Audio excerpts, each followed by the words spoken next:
గట్టుప్పల్ మండల కేంద్రంలో చేనేత రుణమాఫీ చెక్కుల పంపిణీ కార్యక్రమంలో ఎమ్మెల్యే కోమటిరెడ్డి రాజగోపాల్ రెడ్డి పాల్గొన్నారు. అనంతరం ఎమ్మెల్యే మాట్లాడుతూ చిన్ననాటి నుంచే చేనేత కార్మికుల సమస్యలపై అవగాహన ఉందని అన్నారు.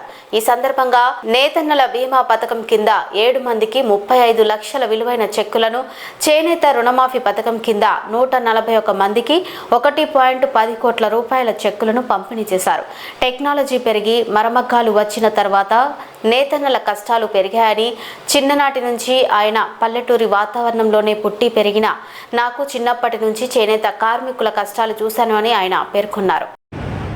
సోదరులందరికీ ఇక్కడ ఈ కార్యక్రమంలో పాల్గొన్న మీ అందరికీ తప్పకుండా నేను ఒక మాట చెప్పగలుగుతా. గతంలో కూడా చేనేత కార్మికుల సమస్యల మీద వాళ్ళ కష్టాలను చాలా దగ్గరికి వెళ్ళి చూసిన వ్యక్తిగా, ఎందుకంటే ఒక పల్లెటూరు వాతావరణం పుట్టి పెరిగిన నాకు